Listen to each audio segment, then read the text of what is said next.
What's going on, everybody? This is Cole Vanderheiden, 18-year-old sprint car driver out of Papillion, Nebraska, and this is Off the Rails.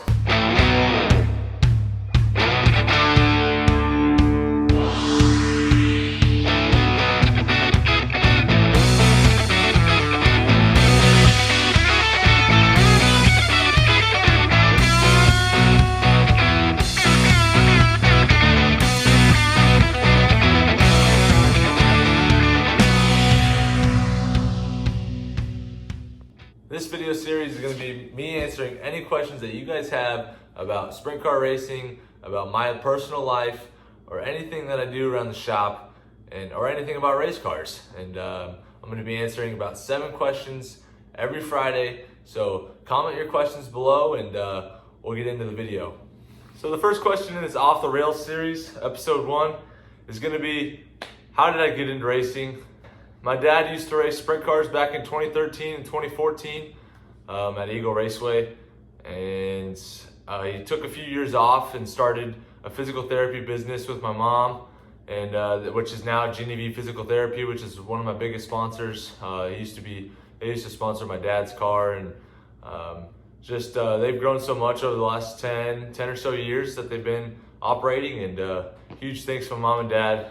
Without them, none of this racing thing would even be possible. So my dad is really the reason I got into racing. He once he got back into racing after taking a few years off for that, he got back in a sprint car in 2018 and raced the Eagle Raceway usually, and kind of all around Missouri and Kansas-ish area and Iowa.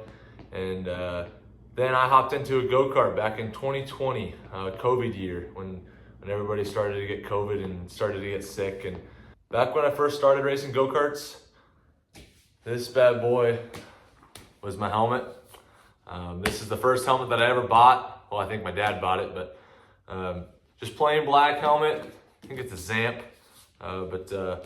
This is the first helmet that I got when I first started racing go-karts back in 2020. And I think I used this for my go-kart year. Then I hopped into a micro sprint back in 2021, the year after my first year of go-karts. I believe I got this helmet during the off season between my go-kart year and my micro sprint year. This is the helmet I used for my second year of racing in the micro sprint. This one has been through a lot of races. I think we raced probably at least 60 shows back in micro sprint days in 2021. So that was a big year for this helmet. And I think I used this helmet for my first year of sprint car racing too, back in 2022. Maybe even the second year. I've got 4 helmets that I got. I got that helmet back in 2022. Beautiful paintings, by the way. We got this one, I think I got it in 2023. And then my most recent helmet is from the off season of last year, between 2024 and 2025. It made its debut at the 2025 Chili Bowl back in January, which I'll talk about that later. I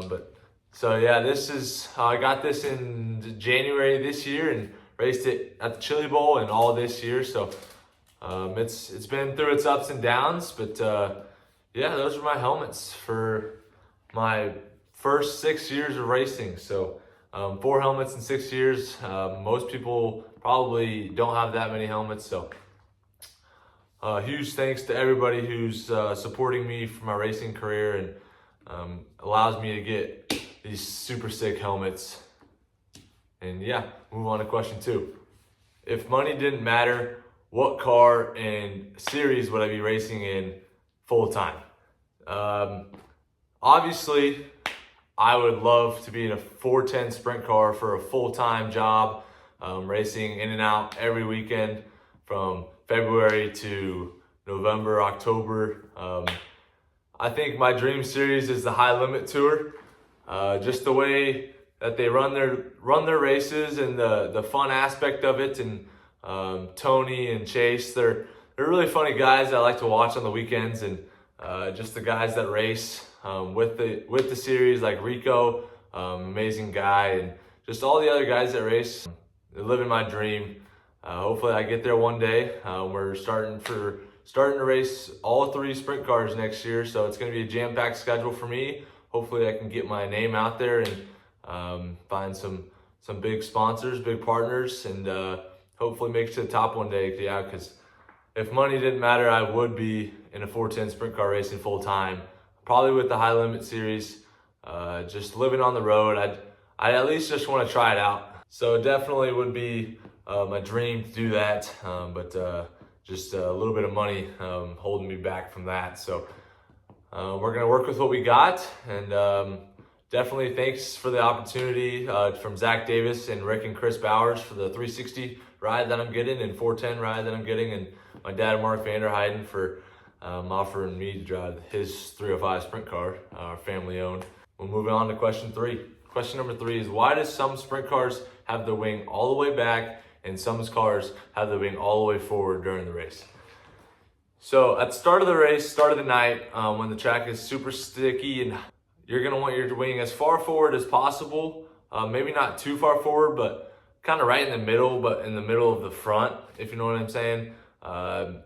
It keeps the car not so much on the rear. It keeps the car kind of level.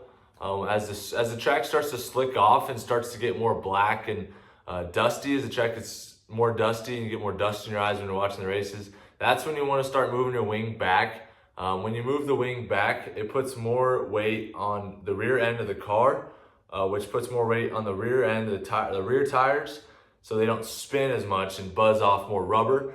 So you get more traction when you put your wing all the way back, and so it creates more wheelies, but it puts more weight on the rear end, which allows you to have more traction when the track starts to slick off. Why is the right rear tire so much bigger than the left rear tire? So this is what we call stagger, with the right rear being usually 11 to 14 inches bigger than the left rear tire. It allows the car to turn itself into the corner. Once you get to the end of the straightaway, you gotta kind of find your happy medium there. So when you're exiting the corner, you don't want to have too much stagger where you're spinning out and the right rear and the rear end just wants to come around you. That's when you have too much stagger. But if you have not enough stagger, then you're gonna be turning left and you're just gonna be pushing towards the back stretch or the front stretch wall coming out of the corner. So you kind of got to find your happy medium there when you're choosing stagger for a racetrack. Obviously, the size of the track depends on what stagger you're going to do. So like a bigger track, you'd want 11 inches of stagger, and for a smaller track, you'd want more stagger, probably 13 or 14 inches, depending on the size. So, and depending on the cubic inch of the motor, 305s usually, I think the difference between the highest and lowest inches of stagger is a lower range than the 410s. I think they change their stagger a little bit more just because the power that they have. So that's why the rear tires are bigger. The right rear side is bigger than the left rear side. So then the front tires are usually the same size. Some guys run them flat, even, 0 inches of stagger on the front. Some guys run them half an inch stagger. Really depends on just the team and the car and the driver on how they want to run and how they want to set up their car. What is the best track food? This is a hard one for me, just because eating cheeseburgers just about every track I've been to, and still I go to a track, I usually get a cheeseburger. But I'm just a big cheeseburger kind of guy. Houston's is still at the top of the list for the cheeseburger reviews here in 2025. They have the best cheeseburgers I've ever had at a racetrack.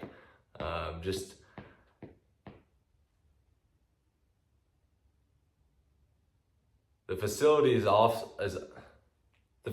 is just amazing too. Just to top it off with the good cheeseburgers makes it one of my favorite places to go to. But food-wise, I think just a cheeseburger is my favorite track food. I usually get cheeseburger with fries, and I usually have a NOS. So cheeseburger, fries, and a NOS is my go-to at the track when I'm getting some food just in between races, whether I'm watching races or racing. Usually every time I go to the track, end up with a cheeseburger. What is my favorite track I have been to yet? I would say Huset's is probably up there. Like I said earlier, I think just the concrete pits on the outside and the concrete pits on the inside of the track, I think that that really makes it one of the ones on the top 3 at least, just because of how they run their races and how quickly they get things done, especially for running on a Sunday night. Although it is 3 hours away for us, so we're still getting home at 1 or 2 in the morning. So we're not doing it for the hours we're getting of sleep. We're doing it for the grind and the fun that we get to have while we're racing a sprint car. Just the opportunity to get. So I think Huset's is one of my top ones. I think it is my favorite. Lucas Oil Speedway, we went there earlier this year with Power I, and we raced with the 410s with my 360 car and Zach Davis car, and passed a lot of cars there. So gained some momentum for that race. And I think Lucas Oil Speedway is probably up there too, with the concrete pits all on the back of the track, and just a huge facility with the grandstands, and just the concessions are nice too. So I think Lucas Oil and Huset's are up there facility wise. And I think the track wise though, I think I like to race at Eagle Raceway the most. It's not biased just because it's my home track, but just the racing it puts on. Sometimes there's a top and a bottom.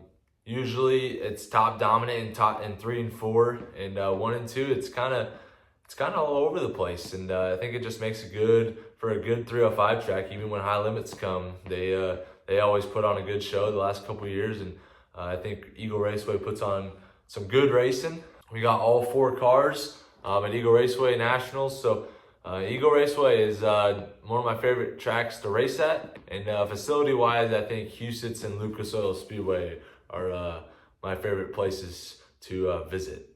The final question for this episode is going to be, what sports do you play outside of racing? I play golf.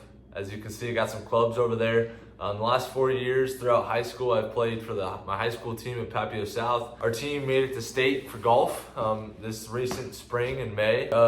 Golf and racing is pretty much all my life right now. And so I got work during the week, and I got racing on the weekends, and golf every now and then here and occasionally. So that's going to do it for the first episode of Off the Rails. I hope you guys learned something about my racing career, and I will see you guys in the next episode. Thanks for watching.